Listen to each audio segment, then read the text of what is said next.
Everything at my best friend's baby shower seemed perfect until my husband leaned close and whispered, "We have to leave right now." I was utterly stunned. What's going on? Why the sudden urgency? He gave no reply until we were inside the car. At last he faced me and asked, "You truly didn't notice, did you?" What followed sent a heavy dread crashing over me. The celebration was at its peak when I realized Donald had become unnervingly still. He stood rigid near the refreshment table, his doctor's eyes locked on Lauren with the kind of sharp focus he normally reserved only for patients. Something in the way he carried himself ran cold down my spine, even though warm sunlight spilled through the windows and guests' laughter filled the air. When he finally stirred, it was only to grab my hand with a pressure that told me everything had shifted, even though I didn't yet grasp why I had walked into Lauren's baby shower 2 hours earlier brimming with excitement, holding neatly wrapped presents and a heart overflowing with joy for my closest friend. The house had been transformed into something magical. Lavender ribbons decorated every surface. Fragile paper lanterns drifted gently from the ceiling, while refined floral arrangements crafted an atmosphere of polished celebration. Lauren always had a gift for detail, but this level of perfection surpassed even her own usual standards. The invitees reflected a carefully chosen circle of her social and professional world. Women from her hospital position mingled with neighbors, charity board members, and families I knew from local gatherings. Everyone looked sincerely delighted to share in Lauren's path toward motherhood, their expressions glowing with the unique happiness that comes with welcoming new life. Before moving forward, let me thank you for being here as I share these stories about loyalty and betrayal. If you believe truth should outweigh blind devotion, please think about subscribing. It helps us reach others who deserve to hear this. Now let's uncover what Michelle finds next. Lauren floated gracefully through the event. One hand rested protectively over the gentle swell of her belly, as she welcomed each guest congratulations and kind wishes. Her glow seemed both genuine and effortless, the sort of radiance people expect from mothers to be in their second trimester. She spoke brightly about nursery plans, prenatal visits, and the joy she and her husband Alaric felt at the thought of becoming parents. When it came time for gifts, everyone gathered in the living room where Lauren settled into an antique armchair that had belonged to her grandmother.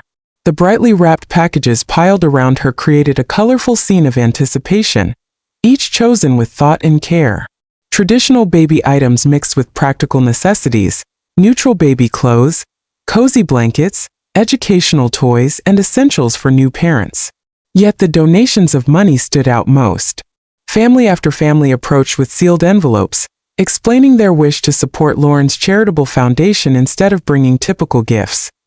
Her organization, called New Beginnings, focused on helping families who had endured miscarriage or infant loss.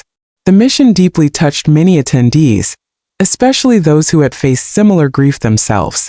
The Hendersons spoke of losing their 3-month-old son to SIDS. Mrs. Martinez quietly shared her struggles with multiple miscarriages before finally having her teenage daughter. An elderly woman, Mrs. Chin, recounted the stillbirth of her only child 2 decades ago, her eyes brimming with tears as she pressed her donation into Lauren's hands. Lauren accepted each story with deep compassion, her own eyes wet as she listened to accounts of sorrow and resilience. She explained beautifully how the foundation would use the funds for support groups, therapy services, and financial aid for affected families. Her devotion to the cause appeared both sincere and heartfelt, amplifying the emotional power of the moment. Throughout it all, I kept noticing my husband with rising unease. Donald never liked big gatherings, preferring the order of his medical office over the unpredictability of parties. I had convinced him to attend by stressing how important it was to stand by Lauren on this milestone day. Yet his discomfort felt stronger than ever. He mostly stayed near the back, arms folded, his expression darkening as the afternoon wore on. When I caught his eye and offered a smile, he only returned a faint nod. His normal calmness looked strained, as though he was battling some inner knowledge I couldn't name. The donations kept adding up, reaching several thousand by Lauren's careful count. Every envelope wasn't just money. It was a gesture of trust from grieving families who believed in her promise to honor their losses by helping others. Watching such generosity made me feel privileged and proud that my friend had found a way to turn her own motherhood into service for others. Her husband Alaric never left her side, embodying the role of proud, protective father-to-be. He helped with gifts, spoke warmly to guests, and showed the careful attentiveness expected from expectant fathers. Their relationship looked steady and supportive, exactly the image one would hope for a couple awaiting their first child. As the gathering wound down and people began preparing to leave, I stayed to help Lauren organize the gifts and secure the donation envelopes. The afternoon had gone beyond all expectations, full of kindness, generosity, and emotion. Lauren kept thanking everyone, saying again and again how humbled she felt by the love surrounding her. But just as the party ended, Donald's behavior shifted sharply. I spotted him by our car in the driveway, keys already in his hand, his face ghostly pale. The leap from his earlier discomfort to this extreme distress alarmed me instantly. "Donald, what are you doing out here?" I asked as I walked toward him, unease tightening in my chest. He turned to me with an expression I had never seen. An unsettling blend of worry and something darker I couldn't yet name. He wore an expression I had never seen before. A mixture of deep worry blended with something darker I couldn't immediately define. His years of medical training had prepared him to stay composed under pressure, yet whatever he had noticed inside that house had clearly rattled his professional steadiness. "We have to go," he said in a low voice, carrying a weight that twisted my stomach with dread. "This instant." The certainty in his tone made it sound less like a request and more like an unavoidable command, though I still couldn't understand what could justify such a severe reaction to what had seemed like a perfect afternoon celebrating my closest friend. The ride back home stretched endlessly, filled with my frantic questions and Donald's unyielding silence. His knuckles stayed bone-white against the steering wheel, and every attempt I made to pry answers was met with the same refrain. "Not here. Not now." The familiar streets of our own neighborhood felt strange under the pressure of his obvious turmoil, and by the time we pulled into the driveway, my worry had grown into near panic. Without a word, Donald vanished into his study the moment we stepped inside, leaving me rooted in the foyer with my purse still dangling in my grip and my mind racing through every possible explanation for his behavior. From behind the closed door I could hear him rifling through papers, sliding open file drawers, and murmuring into the phone. Whatever he had uncovered at the baby shower clearly demanded immediate professional attention. An hour later, he reappeared, carrying a manila folder he placed deliberately on the kitchen table. His expression had shifted from pure urgency to something heavier. A strange fusion of clinical certainty and personal regret I had never seen on his face before. He pulled a chair out for me, then sat opposite with the slow, deliberate movements of a man about to deliver life-altering news. "Michelle, I need you to see something," he said, opening the folder to reveal several pages of medical reports. "These are Lauren's blood test results from last week. I pulled them from the hospital system after what I witnessed today." At first, the papers meant nothing to me. Lines of numbers, acronyms, and medical jargon laid out neatly across the forms. But Donald started to explain each item with the patience of a doctor walking a patient through a serious diagnosis. The HCG levels, the hormone indicators, the comprehensive metabolic panel. Every result painted a picture that directly contradicted everything Lauren had claimed about her pregnancy. "These figures don't lie," Donald pressed, pointing at values highlighted in yellow. "Any woman in her second trimester would show completely different results. Lauren's blood work proves she hasn't been pregnant. Not recently, and maybe not ever." The clinical proof stared back at me in cold black and white, forcing me to face a reality my heart refused to accept. My hands shook as I scanned each page, slowly piecing together the meaning of the numbers that exposed the elaborate lie my best friend had built. The reports felt like a death certificate for our friendship, officially declaring the end of something I thought had been pure and real. As the weight of it settled into me, I began replaying every moment from the baby shower through this new, devastating lens. Lauren's carefully placed hand over her stomach suddenly looked staged rather than protective. Her refusal to lift heavy chairs or reach for items on high shelves seemed more like theater than maternal caution. Her practiced answers to questions about morning sickness, cravings, and prenatal visits now sounded like rehearsed lines, Delivered with just enough detail to seem real while avoiding anything verifiable, Lauren had performed her role like a seasoned actress, and I had been her most loyal audience. The pain of realizing how perfectly she had manipulated me cut far deeper than the initial shock. She had taken our lifelong friendship, built on decades of trust and shared memories, and used it to make her deception more believable and more destructive. She knew exactly which emotions to stir, which memories to invoke, and which vulnerabilities to exploit to keep me blindly devoted. "How long have you suspected?"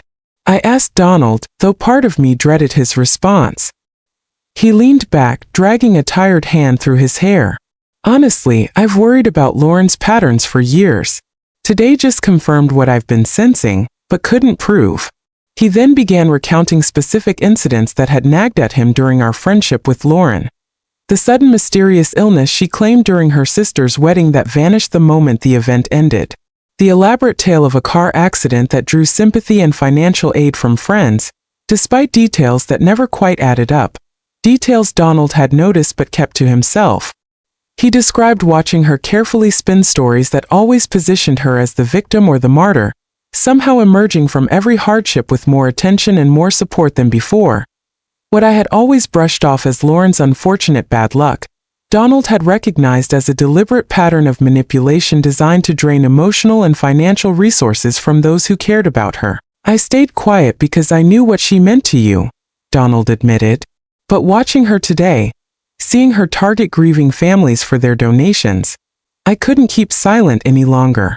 My instincts flared defensively as he criticized the woman I had always loved like a sister. Lauren and I had been inseparable since childhood. She had stood beside me as maid of honor, comforted me through heartbreak, and cheered me on in my proudest moments. The idea that all of it could be built on manipulation felt like an attack on my very sense of judgment. Yet, as Donald listed her behaviors, I began recognizing the patterns I had excused for years. Her tendency to dominate conversations by steering them toward her own struggles. Her knack for extracting promises of help by framing her problems as more urgent than they really were. Her talent for making people feel guilty if they failed to give enough attention or support. The most disturbing blow came when Donald showed me additional research he had done on Lauren's charity. The organization New Beginnings Foundation was aimed at families who had endured pregnancy loss or infant death, twisting their grief into a source of donations and emotional reinforcement. Its website displayed heartbreaking testimonials from parents mourning children, paired with carefully crafted appeals for financial contributions. Lauren had positioned herself as a woman who understood their sorrow through her own supposed pregnancy, forging a bond based on an experience that was entirely false.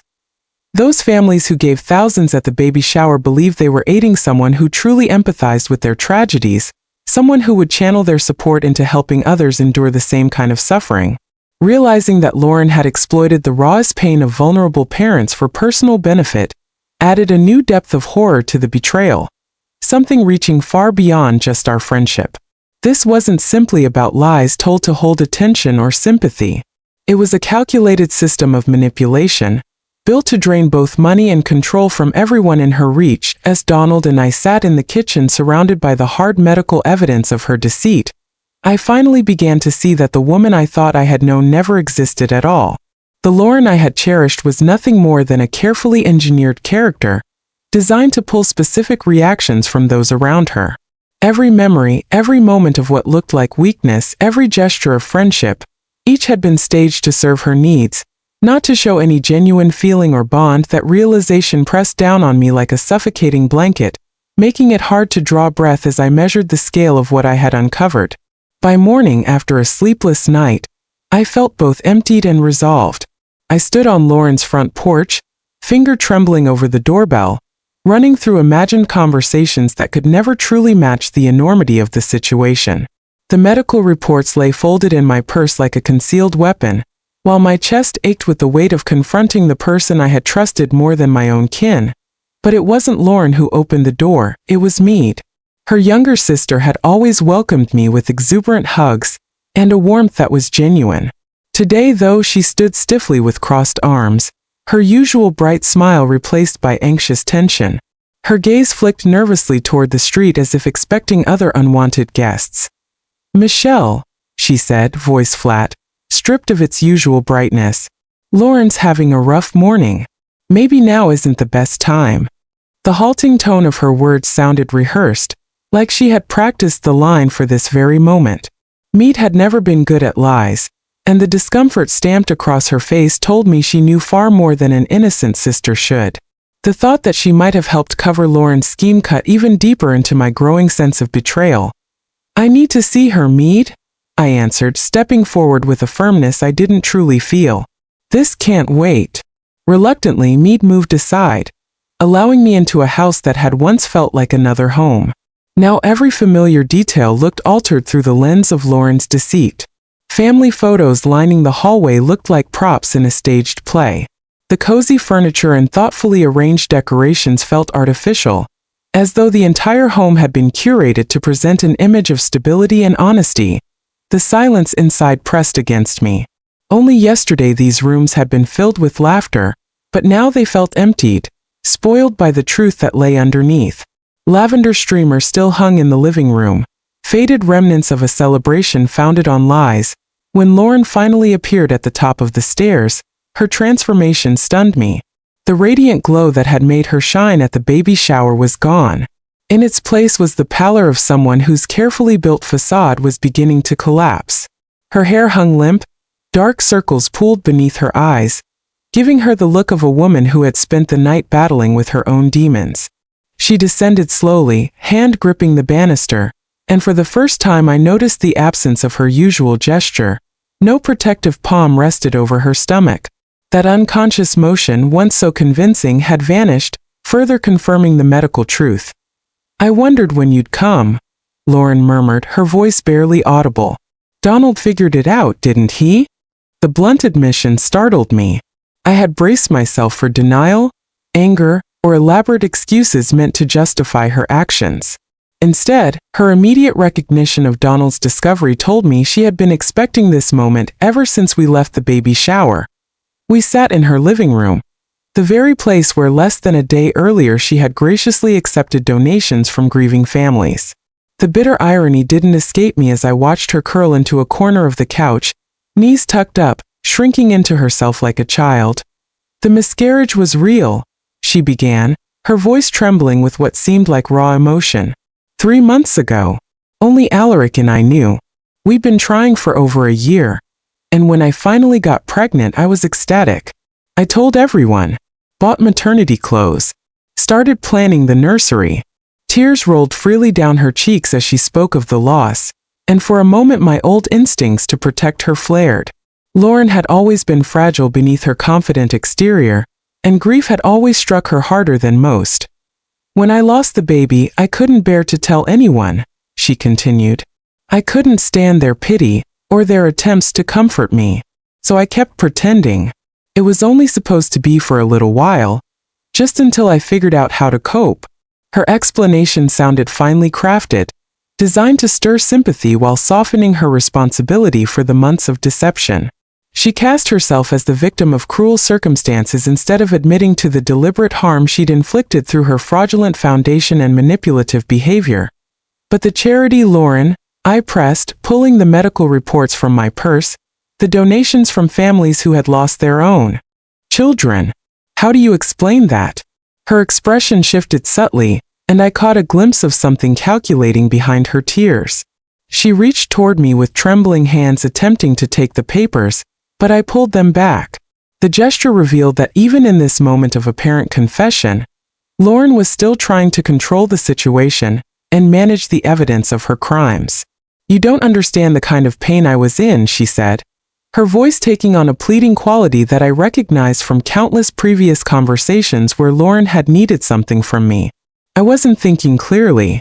The foundation gave me purpose, made me feel like I could turn my loss into something meaningful. The familiar manipulation tactics emerged even during her confession. Lauren was appealing to our shared history, reminding me of all the times I had supported her through difficult periods, and positioning herself as someone who needed my protection rather than someone who had violated my trust. Her tears and vulnerable body language were designed to evoke the same protective response that had characterized our relationship since childhood. Those families trusted you, I replied, my voice growing stronger as my initial sympathy gave way to moral outrage. They gave you money they could barely afford because they believed you understood their pain. You used their grief to fund your lies. Lauren's response revealed the depth of her self-deception and her inability to accept full responsibility for her actions. She continued to frame her behavior as a response to trauma, rather than acknowledging the systematic nature of her manipulation and the calculated way she had researched and targeted vulnerable families for exploitation. As our conversation continued, I began to understand that Lauren viewed our friendship not as a mutual relationship built on trust and affection, but as another resource to be managed and exploited for her benefit. Even now, facing exposure and consequences, she was attempting to use our shared history to secure my silence and complicity in covering up her crimes. The woman sitting across from me bore little resemblance to the friend I thought I had known for over 2 decades. I left Lauren's house that morning feeling more confused than when I had arrived. Her tearful confession had raised more questions than it answered, and the manipulative undertones of our conversation lingered in my mind like a persistent ache. The short drive home felt interminable as I grappled with the realization that even during her moment of supposed honesty, Lauren had continued to position herself as the victim rather than accepting accountability for the harm she had caused. Donald was already at the hospital when I returned, leaving me alone with my thoughts and the weight of what I had learned. I found myself wandering through our house aimlessly, unable to focus on any normal activity, while my mind processed the magnitude of Lauren's deception. The familiar comfort of my own home felt insufficient to contain the emotional turmoil that threatened to overwhelm me. The doorbell rang at 9:30 the next morning, interrupting my second sleepless night since the baby shower. I expected to find a neighbor or perhaps a delivery person, but instead discovered 2 police officers standing on my front porch. Detective Sarah Coleman introduced herself and her partner, Detective Mark Rivera. Before explaining that they were investigating potential fraud related to the New Beginnings Charity Foundation. We understand you attended a fundraising event recently where donations were collected for this organization, Detective Coleman stated, consulting her notebook with professional efficiency. We'd like to ask you some questions about what you observed. The formal nature of their inquiry immediately elevated Lauren's deception from a personal betrayal to a criminal matter. I invited the officers into my living room, my hands trembling slightly as I offered them coffee and tried to process the implications of their presence. The investigation was no longer theoretical or contained within our social circle. It had become an official legal proceeding with potentially serious consequences.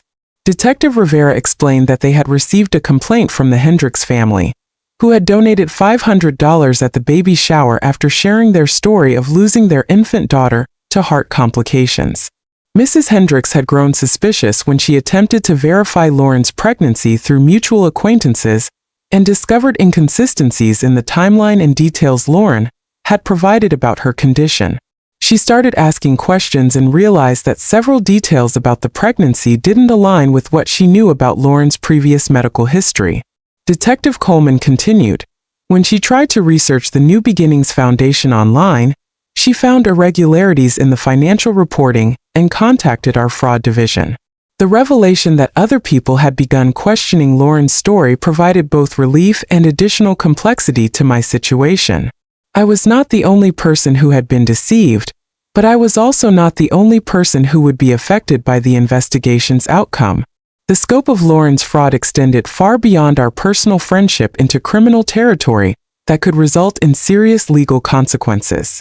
Detective Rivera asked detailed questions about the baby shower, the donation process, and my knowledge of Lauren's pregnancy claims.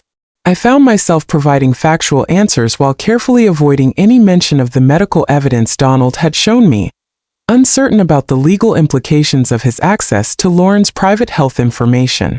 The conversation felt surreal as I described events that had seemed genuine and heartwarming just days earlier, now understanding them as calculated fraud. As the officers prepared to leave, Detective Coleman handed me her business card and explained that they might need additional testimony as their investigation progressed. The possibility of formal testimony forced me to confront a decision I had been avoiding since discovering Lauren's deception. Whether to actively cooperate with the investigation or maintain some form of loyalty to our decadecile-long friendship, the moral dilemma consumed my thoughts for the remainder of the day. Lauren had betrayed my trust and exploited vulnerable families for personal gain, but she had also been my closest friend for over 20 years. The choice between protecting her from the consequences of her actions and ensuring justice for her victims felt impossibly complex, particularly given the magnitude of what testimony could mean for her future. Donald returned from the hospital that evening to find me sitting at our kitchen table staring at Detective Coleman's business card.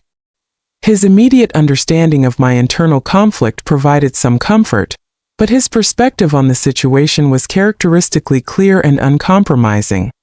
Those families trusted her with their most precious memories and their hard-earned money, he said, settling into the chair across from me.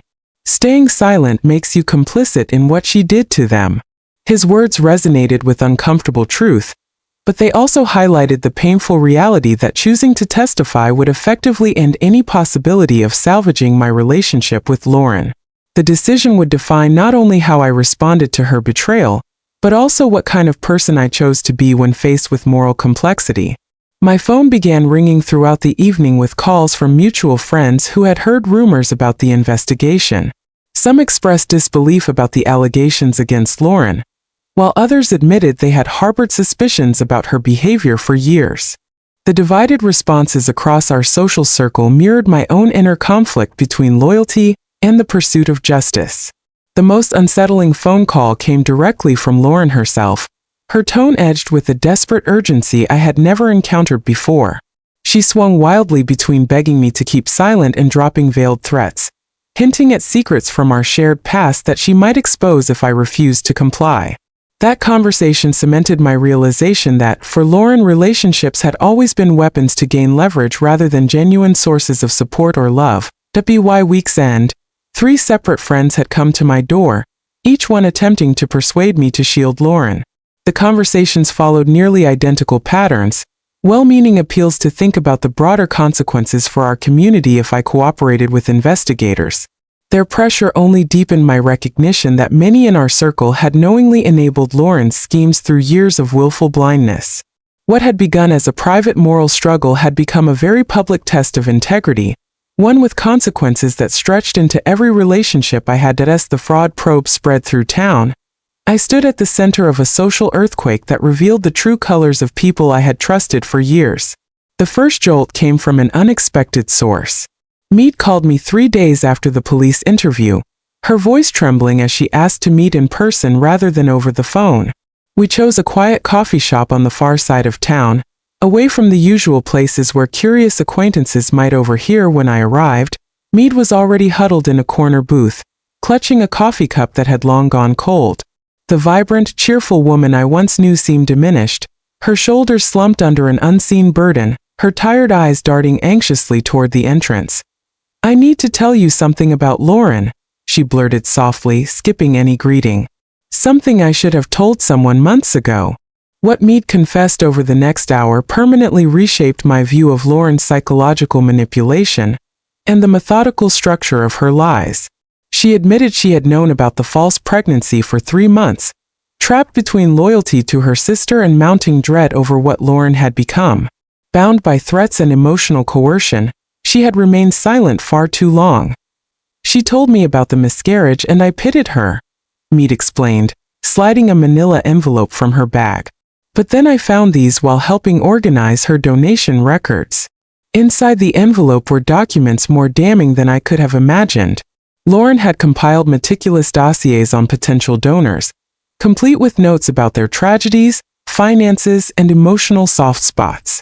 The Henderson family's file even detailed the circumstances of their son's death, their insurance policy, and Mrs. Henderson's recurring guilt about not doing enough for other bereaved parents. She researched them like sales targets," Meade continued bitterly. "She tailored her approach to each loss, reaching out during anniversaries or other raw moments. This revelation reframed Lauren's conduct from grief-driven deception to cold, calculated predation. She hadn't lost her way. She had weaponized empathy itself, turning pain into currency. Meade went on to admit that Lauren had threatened to sever her relationship with their parents if she dared speak out. The reach of Lauren's control extended far beyond financial fraud. It was emotional blackmail at the family's core. Even agreeing to meet me now carried enormous risk. Yet Meade confessed she could no longer stomach watching innocent families suffer. Detective Coleman later arranged meetings with several donor families referenced in Meade's evidence. Hearing their accounts gave the crimes a human face, making my choice to testify less about abstract morality and more about undeniable duty. The Martinez family had given $800 they didn't have, money intended for their daughter's college, because Lauren contacted them on the anniversary of their son's death. Mrs. Martinez wept as she recalled how Lauren had mirrored their grief so precisely, speaking of guilt, isolation, and the what-ifs with uncanny accuracy. She knew exactly how it felt, Mr. Martinez added bitterly. We thought she was the only one who truly understood. Elderly Mrs. Chin had handed over her entire monthly Social Security surplus, convinced it would honor the memory of her stillborn daughter. Lauren had happened upon her at the grocery store, but Meade's papers proved that she had studied Mrs. Chin's shopping habits to stage the encounter. Each story revealed how Lauren reopened old wounds and exploited sorrow for personal benefit. The monetary theft was damaging enough, but the deeper cruelty was in betraying trust during moments of raw mourning, a scar that money could not erase. Meanwhile, fractures ripped through our social group, exposing truths I had never wanted to face. Some rallied to defend Lauren, insisting her past kindness excused suspicion and that the probe was exaggerated. Others expressed fury, confessing that they had long sensed something off but had swallowed their doubts. The most chilling admissions came from those who admitted they had noticed her manipulative streaks, yet chose silence rather than spark conflict. Margaret from book club admitted she had always bristled at Lauren's habit of dominating every discussion with her dramas. Sarah from the hospital auxiliary confessed she had once questioned Lauren's fundraising tactics but told herself the cause justified the methods. These acknowledgments forced me to confront a harsh truth. We had all enabled her, tolerating manipulation in the name of harmony. That silence had created fertile ground for her deceit to thrive, while discouraging anyone who tried to raise concerns. As word of the inquiry reached her workplace, Lauren's professional standing began collapsing too. The hospital launched an internal review, probing whether she had used her role to identify targets for her fraudulent foundation. Colleagues who had once admired Lauren's tireless devotion to helping families now began second-guessing every interaction they had ever witnessed, questioning whether her professional identity had been as false as her personal life. The investigation uncovered proof that Lauren had in fact abused her access to sensitive patient files, pinpointing families who had suffered pregnancy loss, then approaching them outside the hospital under the guise of charity to solicit donations for new beginnings.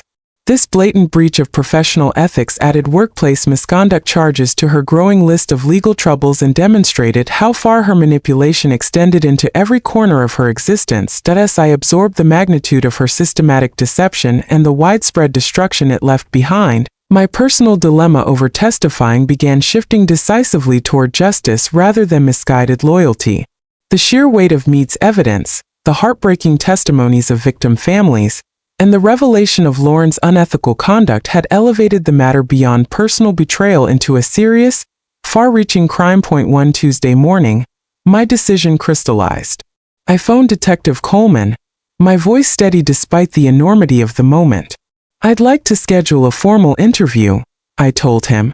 I have information that will help your investigation. It felt inevitable yet terrifying. 23 years of friendship were about to end in a courtroom. But to stay silent while Lauren continued preying on vulnerable families had become unthinkable. Protecting her from consequences or protecting future victims. By then, the choice was painfully clear. 3 days later, I sat in the district attorney's office.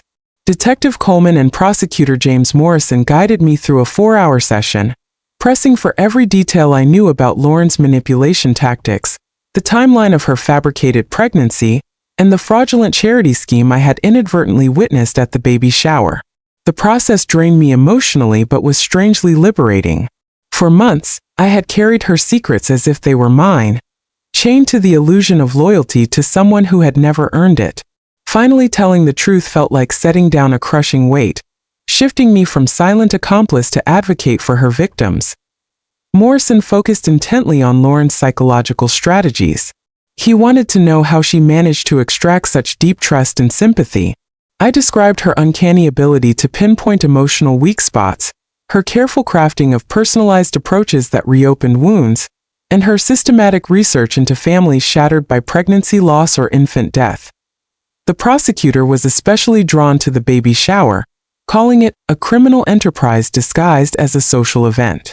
I handed over photographs, emails, and donation correspondence, evidence of how Lauren had engineered every moment of that gathering to extract maximum money under the guise of shared grief. With every detail, the scope of her fraud grew clearer. This was not a grieving woman who had lost her way, but a calculating manipulator who had constructed an elaborate scheme to exploit pain for profit. Donald accompanied me, offering steady support as I confronted the emotional cost of formally severing ties with someone I had once loved like family. His medical background gave investigators added insight into how Lauren preyed on the psychology of loss, turning empathy into a weapon. And the days that followed, I felt both relief and dread. Relief in finally choosing truth. Dread at the inevitable fallout from our social circle. Some would see me as a traitor who had ruined Lauren's life. Others would finally grasp the scale of her deception and quietly thank me for refusing to look away. To Donald's urging, I began therapy with Dr. Sarah Chin, who helped me untangle the grief I carried. "You're mourning someone who never actually existed," she explained during one session. "The Lauren you thought you loved was a persona designed to manipulate your loyalty. The real Lauren is the one who exploited grieving families without remorse." That reframing gave me permission to separate my genuine sorrow over losing a friendship from any guilt about her downfall. Her crimes were her choices, not the result of my honesty. Donald's unwavering support became my anchor. He reminded me repeatedly that safeguarding potential victims mattered more than clinging to false bonds. Together with Dr. Chin, I began preparing for Lauren's predictable attempts at emotional warfare, guilt trips, twisted appeals to our shared history, accusations of betrayal. We role-played scenarios, strengthening my ability to resist her tactics and recognize them for what they were. The same manipulative patterns that had defined our relationship all along. Breaking free from those ingrained reflexes required deliberate effort, but it was essential. For the first time in years, I was acting on my own moral compass instead of shielding Lauren from accountability. That shift brought an unexpected sense of empowerment. As the legal process advanced, I transformed from victim of her manipulation into an active force for justice. My testimony became a cornerstone of the case. The insider's view I provided allowed prosecutors to expose the sophisticated psychological machinery she had used to deceive and exploit. The months ahead would bring court hearings, depositions, and public revelations far beyond what I had envisioned when I first dialed Detective Coleman's number. But by then, there was no turning back. While on the witness stand, I described the years of patterns I had observed, the deliberate structure of her fraudulent foundation, and the organized way she had profiled and preyed upon grieving families. The courtroom atmosphere felt surreal as I spoke aloud intimate details of a friendship that had spanned more than 20 years. Lauren sat at the defense table, her eyes shifting between pleading and accusatory glances in my direction. Her appearance had deteriorated sharply since the baby shower.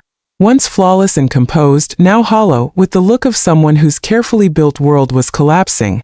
The prosecution laid out evidence that exposed the full extent of her criminal network. Bank statements showed a suspicious rhythm of deposits following her fundraising events. Emails demonstrated how she meticulously researched donor families' tragedies and financial states. Medical records not only disproved her pregnancy, but confirmed she had misused hospital access to gather information on potential victims. Each piece of evidence felt like another nail in the coffin of the person I had believed her to be. The woman I had trusted for most of my adult life stood revealed as someone who weaponized empathy and exploited grief with the methodical precision of a career criminal. Testifying forced me to face the devastating truth that nearly every aspect of our friendship had been poisoned by manipulation and lies. Lauren's defense attorney tried to reframe her as a mentally unstable woman, whose fraud sprang from the psychological trauma of her miscarriage. They portrayed her as someone driven by overwhelming grief, deserving therapy rather than punishment. But that narrative collapsed under the weight of proof, evidence of planning, of strategy, of repeated intentional exploitation.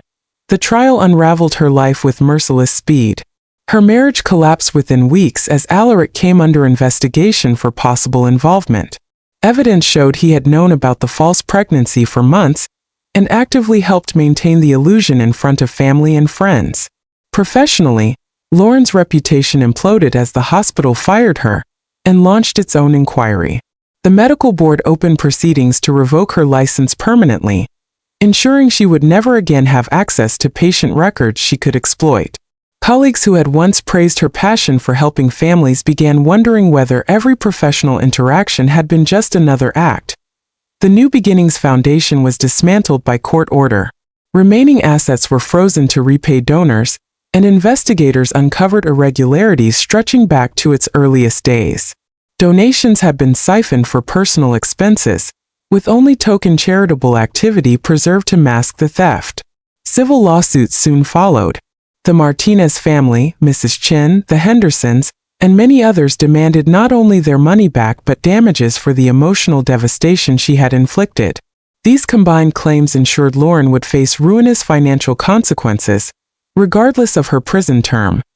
The ripple effects struck our community hard. Friends and acquaintances were forced to reckon with how much they had ignored, excused, or enabled. Some came to me during the proceedings, apologizing for doubting me or pressuring me to shield Lauren. Margaret from book club admitted she had stifled her own unease with Lauren's behavior to avoid social disruption. Sarah from the hospital auxiliary confessed she had overlooked red flags about fundraising because she wanted to believe the cause was real. Their apologies gave me some validation, but they also underscored a chilling truth. Had I tried to expose Lauren without legal backing, I would have stood utterly alone. Our collective desire to preserve comfort had created the fertile ground for her crimes. When the court delivered its resolution, it felt both just and strangely hollow. Lauren received 3 years in prison, followed by 5 years probation. She was ordered to repay more than $40,000 to defrauded donors, and required to undergo psychiatric evaluation and treatment. Watching the restitution checks go back to the families offered some solace. The Martinez family restored their daughter's college fund. Mrs. Chen recovered the money she desperately needed from her limited income. Each check served as acknowledgement that these families had been wronged and deserved repair.